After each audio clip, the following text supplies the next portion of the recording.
How you doing? Are you taking heed of what we're doing over here? We're trying. I'm encouraging it. I mean, I've spoken to a few people from the press today. Certainly, you're right. I understand your point. I welcome you. You know, we're all pretty. You know, we're 95% on the same page. You know, I'm glad you're here. You know, we're not your adversaries, your enemies. Some Absolutely Republicans at the national level tend to say that. And that's one of the two issues that we're here for today. We're not here for Benghazi or Obama going after us with the IRS. We're here for that issue, and also for, of course, John McKinney and his stance and what we did. I understand. That's perfect. You're right, and I welcome you here. Yes, and I hear you're a very good representative from Ridgefield. I hear only good news about you over there. That's good. Thank you. You ran unopposed last time, right? No, I have run unopposed, but the last 3 times I've had opponents. Okay. Well, I don't think you're going to be beat anytime soon. I mean, I don't. You know, you never know. I mean, I've won handily, but you know, you just never know. I have, you know, at Ridgefield, we've got a Democratic first selectman. He's been here a long time. So we had a Democratic state rep years ago. So you can't take it for granted, no matter where you are. But now, I remember a discussion we had on Facebook last spring, I think it was, and you said you had voted on 15,000 bills. And I replied, I said, probably 14,000 of those aren't worth the paper they were written on. And you said, I think it was 14,700. Well, probably. You know, a lot of them are not. I'm sure it was an exaggeration, but a lot of them, because the numbers in the legislature are almost meaningless because we don't get the chance to, in some cases, make amendments or make our full case, or it's just slam dunk, ramrod down. You see that a lot in committees. You know, voting on what the state cookie is, or the state polka, or the state, you know, even, you know, in the last year or two, you know, our focus should be just on jobs and the economy and mental health and other things, and to be spending time on these other frivolous matters, which, you know, people don't realize that every bill that passes has cost the state about $8 grand. So, you know, we do a state polka, it's a cost of $8 grand, and everything should be related to building the economy, jobs, the budget. Now, do you think Connecticut was better off in the 1980s than it is now financially, fiscally?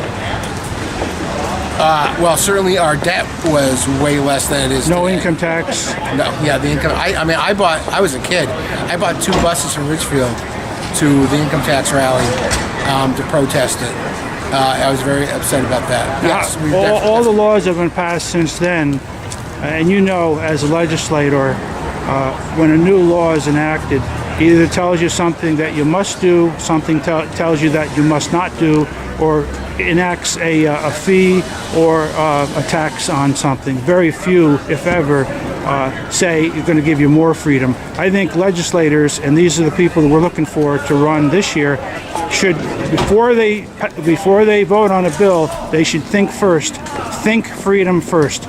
Does it enhance the freedom of my constituents in the state, or does it continue to chip away, eat away, incrementally on people's freedom? If you follow that, think freedom first, you can only benefit the state. Those are good values to have in a candidate. I appreciate you stopping and chatting with me, and I'm glad you came. I'm glad you came. I mean that. You know, I've gotten calls from the press. You know, the owner of the hour shop was a little nervous, but I put him at ease. I said, you know, this is going to be a peaceful demonstration. Yeah. They have their right. They're not going to be, interfering with people getting in and out of the building. You know, it's going to be, you know, I'm very comfortable with you guys here. I respect where you're coming from. well, thank you very We may much. not agree on 100% of things. Yeah. I know we don't, but we certainly will.